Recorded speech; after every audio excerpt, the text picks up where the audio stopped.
Welcome back to Torikul English Academy. Good evening to you all. How are you? Yeah, I'm also fine by the grace of Almighty Allah. I hope you are fit and fine and you are practicing spoken English every single day. সুপ্রিয় শিক্ষার্থীরা কেমন আছেন? আশা করি সবাই ভালো আছেন। আমিও আল্লাহর রহমতে অনেক ভালো আছি। চমৎকার একটি ক্লাস করব আজকে আমরা। ক্লাসটি সাজানো হয়েছে বিভিন্ন ক্যাটাগরিতে। আপনারা ধৈর্য ধরে সাথে থাকুন, তাহলেই আজকে অনেক কিছু জানতে পারবেন ইনশাআল্লাহ। দেখেন, টু এক্সেস খুব বেশি। টু এক্সেসের অর্থ হচ্ছে খুব বেশি। আমি আগেই সংক্ষেপে বলে রাখছি, তারপরে আমরা দেখাচ্ছি ব্যবহারগুলো। হ্যাঁ, যেমন Rahim Rahim speaks to excess, SPEAKS, speaks to excess. Excess মানে হচ্ছে বেশি। টু এক্সেস আমি যে বললাম আগে,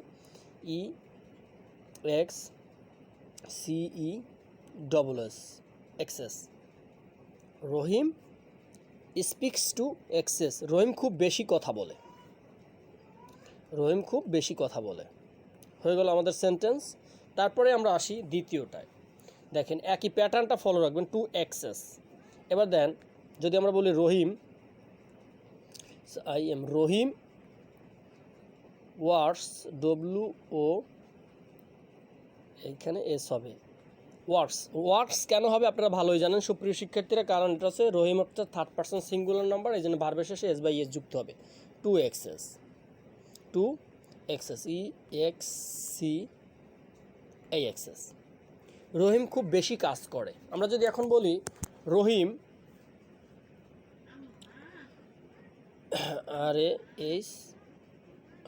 রহিম EATS, eats to access,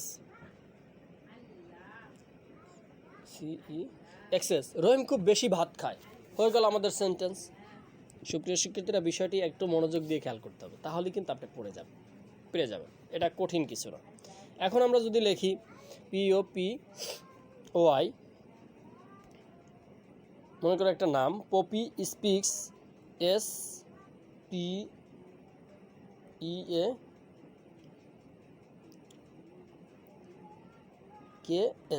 speaks to access,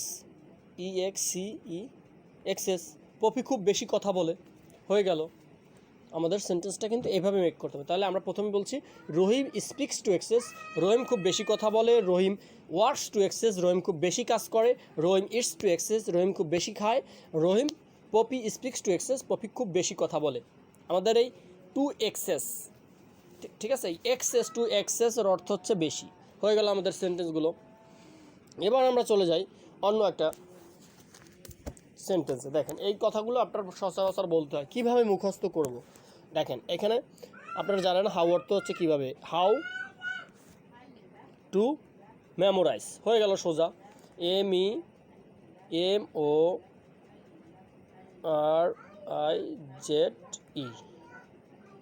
memorise. কীভাবে মুখস্থ করবো? এটা কিন্তু একটা প্রশ্নবোধক, প্রশ্ন করে কীভাবে মুখস্থ করব। হাউ টু মেমোরাইজ, কীভাবে মুখস্থ করব। দেখেন, হয়ে গেল how to dream, DREAM, dream. কীভাবে স্বপ্ন দেখব, কীভাবে স্বপ্ন দেখব। হয়ে গেল হাউ টু প্লে ফুটবল, কীভাবে ফুটবল খেলবো। প্যাটার্ন ফলো করতে হবে সুপ্রিয় শিক্ষার্থীরা। How to play cricket, play cricket অথবা ফুটবল, আমরা ফুটবল লিখি। হাউ টু প্লে ফুটবল, কীভাবে ফুটবল খেলবো। হয়ে গেল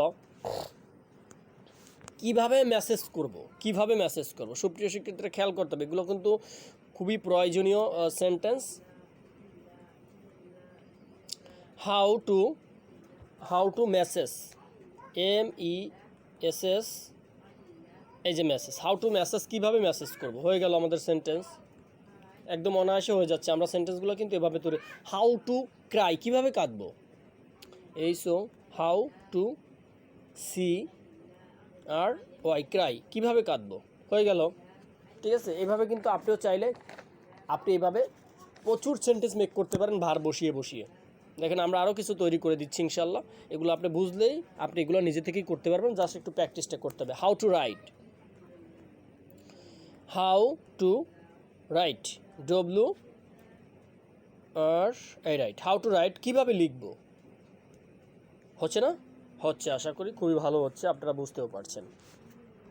তারপর আমরা যদি বলি হাউ টু, কী লেখা যায়, throw, TH RO W, throw, কীভাবে নিক্ষেপ করব, মানে থ্রো মানে ছুঁড়ে মারা, এরকম যে আমরা ক্রিকেট খেলি না, বল ছুঁড়ে মারার যে ব্যাপারটা, এটাকে আমরা বলি থ্রো। কীভাবে থ্রো করব। আমরা আরও কিছু সেন্টেন্স মেক করবো। সুপ্রিয় শিক্ষিত, ধৈর্য ধরে সাথে থাকুন, তাহলেই আশা করছি বুঝে যাবেন, এবং বুঝতে পারলে আপনি প্র্যাকটিস করতে পারবেন। প্র্যাকটিস করতে পারলে আপনি কিন্তু শিখতে পারবেন। How to catch, how to catch, CAT, catch, কীভাবে ধরব। সুপ্রিয় শিক্ষার্থীরা, আমি একটা কথা বলি, আপনি কখনো শিখতে পারবেন না যদি আপনি তাড়াহুড়ো করেন। তাড়াহুড়ো করলে শেখা যায় না, এটা একদম বাস্তব কথা। আমি আপনাকে একদম সহজে বলে দিচ্ছি, তাড়াহুড়ো করলে শিখতে পারবেন না, আপনি কনসেন্ট্রেশন নষ্ট হয়ে যাবে। তার চেয়ে বরং আপনি নিজে থেকে একটু ধৈর্য ধরে বুঝে প্র্যাকটিস করেন, দেখবেন এটি খুব ইজি এবং খুব সহজে আপনি এটি আয়ত্ত করতে পারবেন। এখন আমি যেটা আপনাকে বলছি সেটি খুব মনোযোগ দিয়ে শোনার ট্রাই করুন।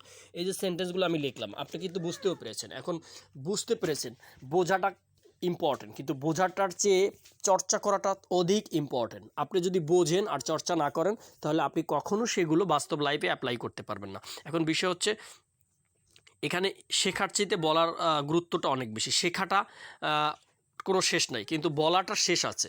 আপনি যদি শিখতে চান, সারা জীবন শিখেও শেষ করতে পারবেন না। শেখার কোনো শেষ নেই, গণ্ডি নেই। আপনি আরও শিখতে পারবেন, আরও জানতে পারবেন।